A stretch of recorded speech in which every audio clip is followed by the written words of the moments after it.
Hello, it's great to have you with us for more Explore Tulsa. Now, the Sochi Olympic Games have been fun to watch this year, but think how much fun the Tulsa Summer Olympic Games 2024 would be. Yeah, there's always that possibility. I don't see why not. When Helsinki hosted the Games in 1952, they only had a population of 380,000. Now, if the Finnish can do it, we can do it. Well, the guy who's done his homework when it comes to having the Olympics in Tulsa would have to be Neil Mavis. Well, it was at the Goldie's restaurant on 31st Street. I was having lunch with Michael Jones, my friend, and an attorney, and we were talking about how Tulsa's a great town, but it just seems like its identity had gotten up and left with the oil capital, had gone to Houston, but we're still a great town, but we were sort of like wallowing into what's our identity now. And I grew up in Atlanta when Atlanta had the same issue. My dad moved there in 1973. Gorgeous town with boarded up mansions downtown, buildings with for lease signs just flapping in the wind. And then some crazy guy came along and said, hey, in 1988, let's go bid for the Olympics. Atlanta had you're allowed to outsource soccer and yachting. So Atlanta had yachting in Savannah, Georgia, 330 miles away. We're allowed to outsource soccer, so we can go to Fayetteville to the Razorback Stadium. We can go to Norman Memorial Stadium, Stillwater. We can outsource soccer.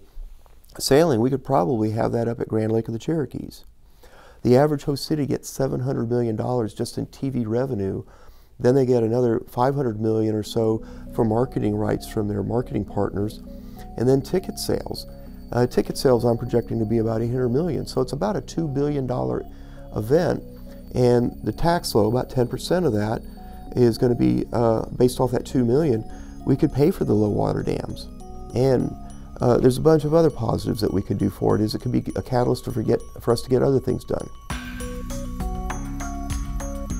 Actually, in late June, I got interviewed by the New York Times. I gave the reporter a stack of our research, which was about this thick. And we drove around town. We took pictures of all the facilities. And I thought, well, I might make a little blurb in the back half of the paper. I woke up on July 1st and it made the front page of the New York Times on the bottom fold and 2/3 of the back page. The one word that I think that we can summarize that New York Times editorial into, or article into, is credibility. That the reporter who did that research, her beat was to cover all the other bid cities. If this was a frivolous bid, we would have never made the paper, let alone the front page.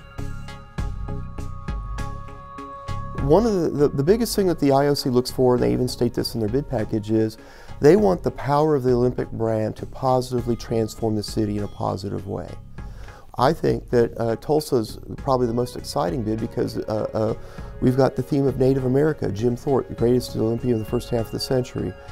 7 of the Olympic sports are from Native American origin. The freestyle swimming stroke was taught by Native Americans to the settlers.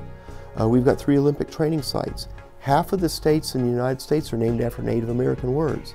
Missouri is the land of canoes, Texas's friend.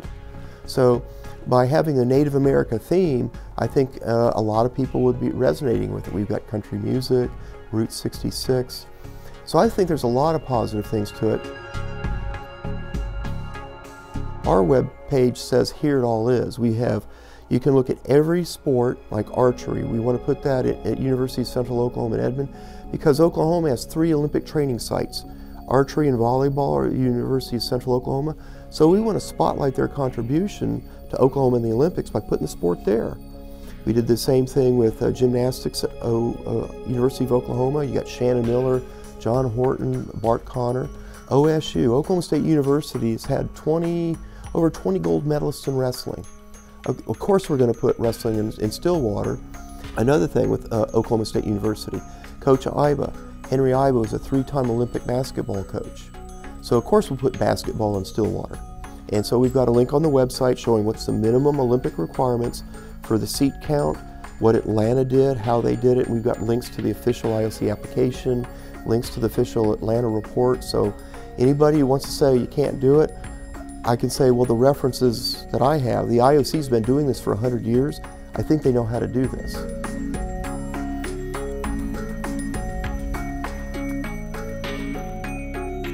The reason why these foreign countries have to spend so many billions of dollars is they don't have the infrastructure. They don't have the roads, the bridges, or the fiber optic networks. And that's the key to the Olympics, is fiber optic networks. When you're televising hundreds of channels to billions of people on the planet, how do you get it there? With fiber optics, you can get 20 million phone calls down a strand of fiber optic cable, and that strand is 10 times thinner than a hair on your head. And the key to that is there's 4 infrastructures that carry fiber optics: railroads, freeways, gas pipelines, and overhead power grids. Tulsa is the intersection for gas pipelines, and there's a tremendous amount of fiber optics that goes through Tulsa that goes nationwide. The big thing is don't give up before you start, and don't jump to negative conclusions. And I think that it would finally make the world realize, hey, Oklahoma's got a lot going for us. We've got incredible fiber optics here. Yeah, we have oil and gas, but we've got Native America, and there's a lot of interest in Native America.